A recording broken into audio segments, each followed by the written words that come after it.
Well, he's giving it back. Like he's doing it too. So I don't know. He's not pretending to bite people. He's not pretending to bite his commentary team. That was quite the show. But we got one final story, and I'm trying to figure out how we're gonna piece this together because there's a lot to it. The final thing is we have more CM Punk and the Elite stuff.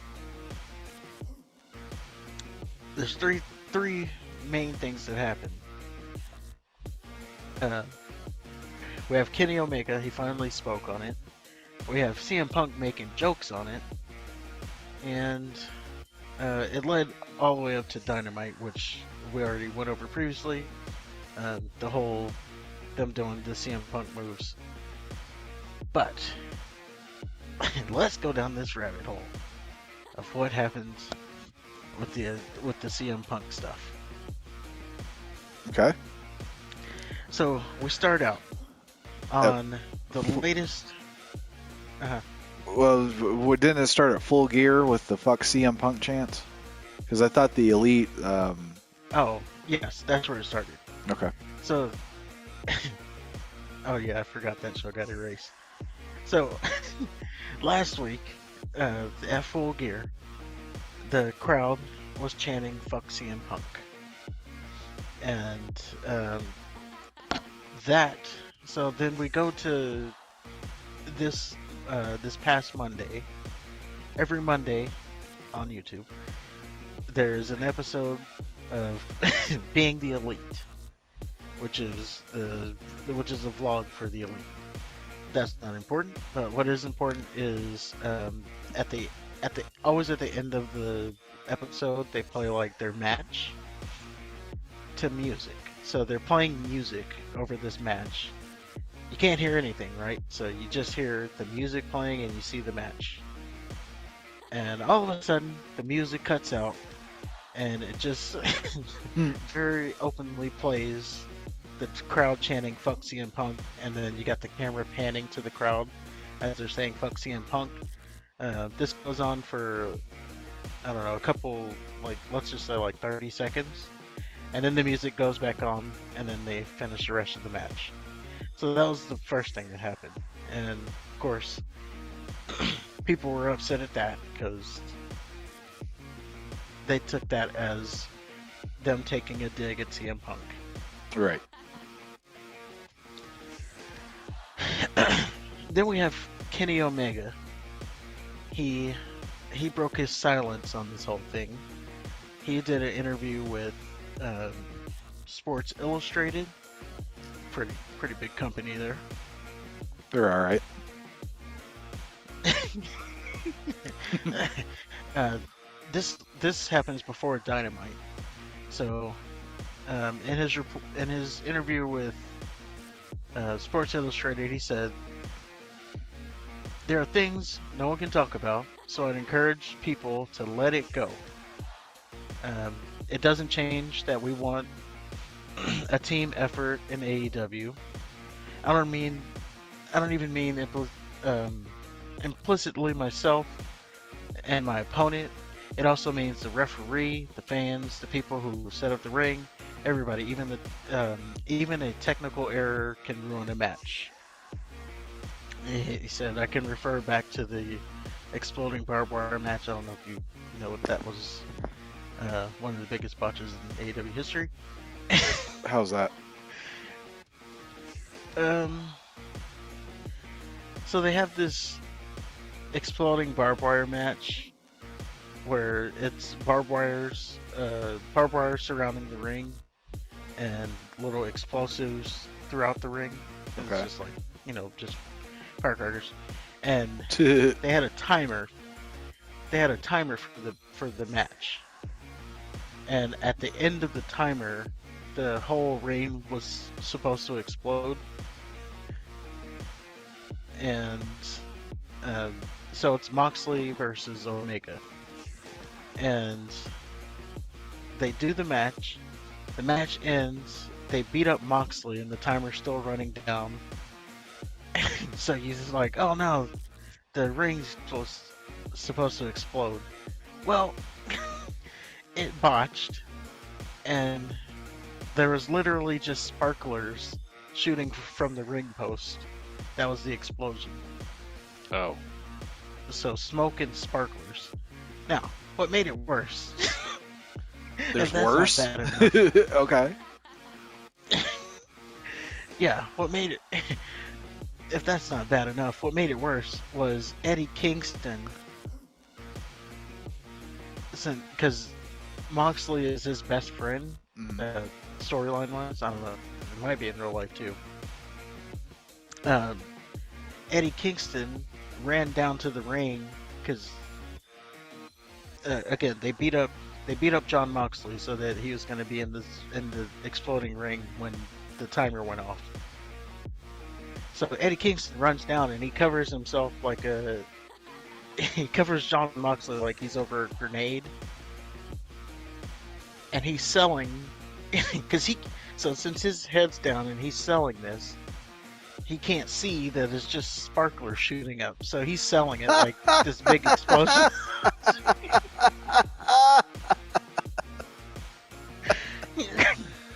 Okay. So yeah, That's very TNA-esque right there. yeah, and that was a big thing. And then everybody was like, "Well, I mean, what do you want?" They weren't gonna really blow the ring up, but Well, then what they got was don't fucking advertise a match like that. yeah. So If- that's If you're advertising an exploding death match and the end result is possibly sparklers, then don't have the match. well, apparently there were supposed to be more, but they didn't go off. So all that went off was the sparklers. Well, So yeah, so that's what he was talking about. And then he says, Okay. "So I encourage people to move away from it because there's no information to be released. Though I cannot talk about it, I do want fans to know I still want the best for pro wrestling." He went on to further say, "This isn't Kenny Omega and the Young Bucks against CM Punk. It's people trying to show off their craft. You can boo Kenny Omega or the Young Bucks or CM Punk, but I hope people don't forget we're human beings struggling to show our art." So he says this to Sports Illustrated. yeah. Um, And Sports Illustrated again- printed it. I'm just an artist. I'm such a unique swallow. I need everybody to see my vision and my art. Imagine Conor McGregor and Nate Diaz. Oh, we're just artists. You just want to see our art in the octagon. Fucking stupid. Fuck Kenny Omega. I mean, that would be equivalent to just saying, "I'm a fighter, I just want to fight." I guess. No, it's not, because you're not supposed to be an artist. You're supposed to be a fucking wrestler. You're supposed to want to fucking kill your opponent, not create art with some dude. Yeah. And that's why Kenny Omega gets laughed at by real wrestling fans. But I digress. So he said that, and then was that the end of it? That's the end of what he said. Okay. But then we also got CM Punk. And he said all that. This was before their little juvenile match. Yeah. Okay. So he says this, and then the match happens. So he's a hypocrite. Again. He's this- not only a this is why- daisy, he's a daisy and a hypocrite.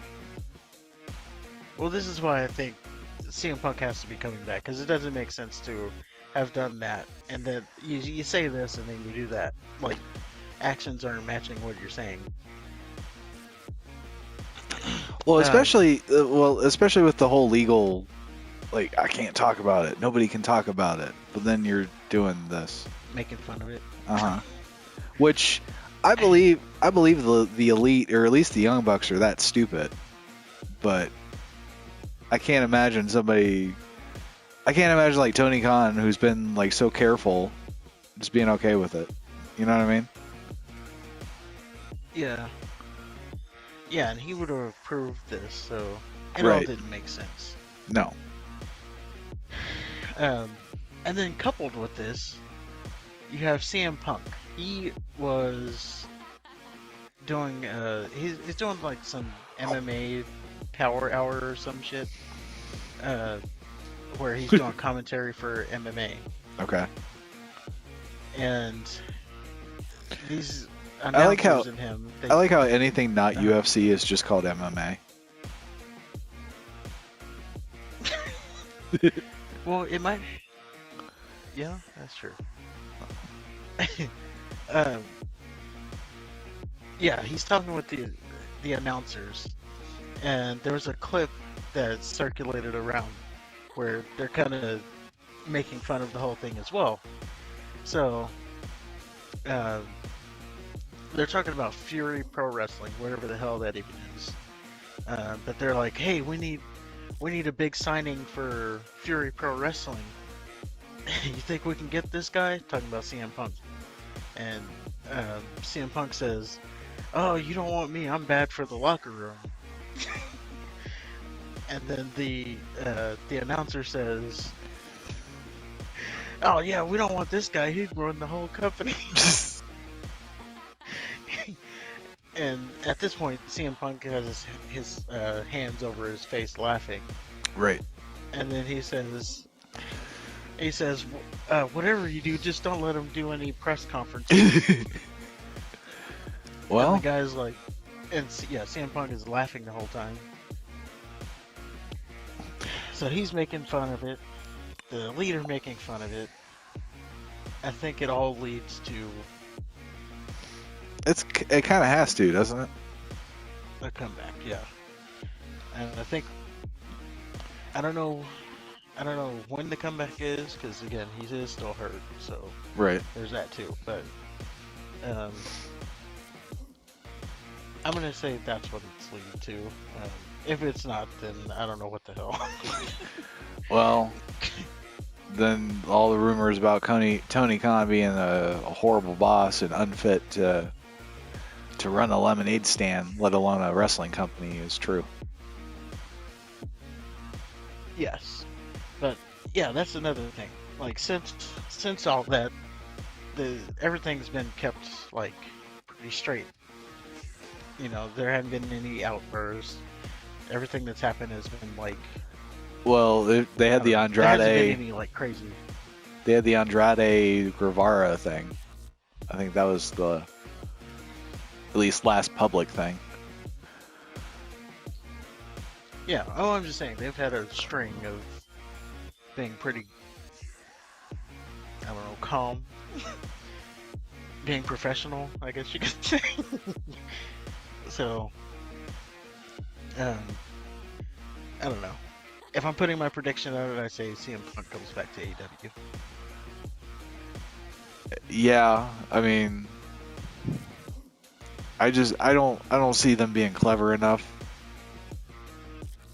to pull the wool over our eyes like that. So yeah, either they're coming back or they're dumb. Well, only time will tell.